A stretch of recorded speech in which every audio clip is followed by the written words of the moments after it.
निलंबित नहीं, अध्यक्ष जी अगर फांसी भी हम लोगों को दे देंगे ना, तो हम लोग भूत बन करके फिर इस विधानसभा में आएंगे और युवा का आवाज इस सरकार के हलक में हाथ डाल करके निकलवाने का काम करें। आज युवा, लाखों लाख युवा सड़क पर हैं, इनके विषय को सुनना चाहिए आपको और सरकार से जवाब दिलवाना चाहिए। ये विषय लेकर के जब हम अध्यक्ष जी के पास गए कि कार्यस्थगन आप पढ़िए, आपने ही नियम बनाया है शून्यकाल से पहले पढ़ने का, तो अध्यक्ष जी ने हमको मार्शल आउट कर दिया, अध्यक्ष जी ने हमको निलंबित कर दिया।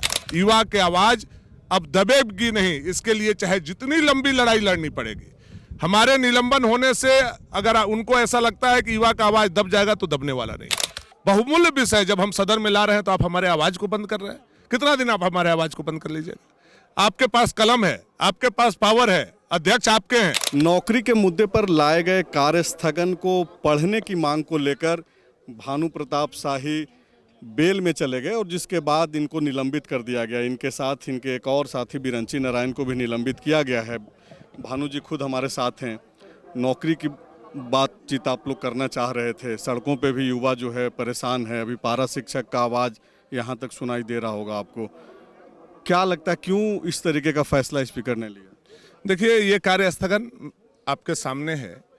ये कार्य स्थगन कल भी मैंने आपसे को बताने का काम किया था कि कल हम लोग युवा के विषय को सदन में उठाने का काम करेंगे। उसी के नियमन के तहत हम लोगों ने कार्य स्थगन लाया, जिसमें JSSC का एग्ज़ाम कंडक्ट कराने के लिए और अनुबंध कर्मी पारा शिक्षक हों, पारा पुलिस हों, पारा चिकित्सक हों या अनुबंध कर्मी जितने हों, उनको स्थायीकरण करने का विषय हम लोगों ने कार्य स्थगन के माध्यम से रखा था।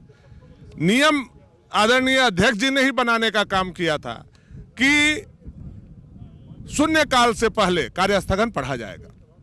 उन्होंने शून्यकाल शुरू कर दिया और मैंने कहा कि मेरा कार्यस्थगन पढ़ा जाए, यह जनहित का विषय है और करोड़ों युवा से जुड़ा हुआ विषय है। आज युवा, लाखों लाख युवा सड़क पर हैं, इनके विषय को सुनना चाहिए आपको और सरकार से जवाब दिलवाना चाहिए। ये विषय लेकर के जब हम अध्यक्ष जी के पास गए कि कार्यस्थगन आप पढ़िए, आपने ही नियम बनाया है शून्यकाल से पहले पढ़ने का, तो अध्यक्ष जी ने हमको मार्शल आउट कर दिया, अध्यक्ष जी ने हमको निलंबित कर दिया।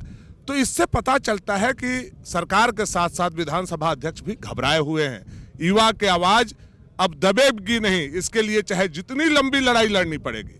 हमारे निलंबन होने से अगर उनको ऐसा लगता है कि युवा का आवाज दब जाएगा तो दबने वाला नहीं है। हमारे बाकी विधायक लड़ेंगे और हद तक हम लोग लड़ेंगे।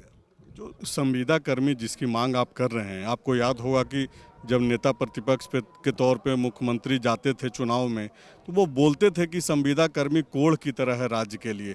तो क्या अब हेमंत सोरेन को ये कोढ़ पसंद आने लगा है?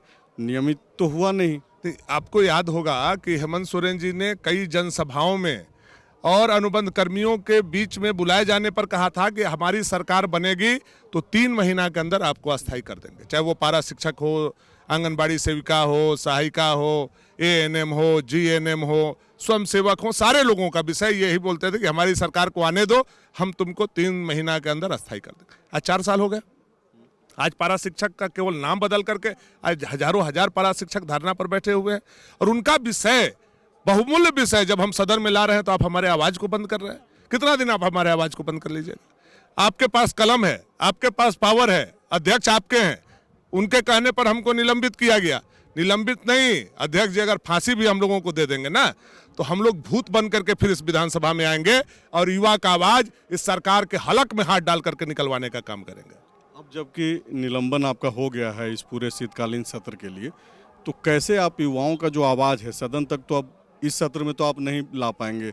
क्या सड़क पे भानु जी जाएंगे युवाओं के साथ जाकर के उनकी बात में आवाज़ मिलाएंगे? नहीं, बिल्कुल, हम सड़क पर भी जाएंगे और हमारे जो माननीय विधायक हैं, भाजपा है, वो सदन के अंदर भी हम लोग अपने विषय को रखेंगे।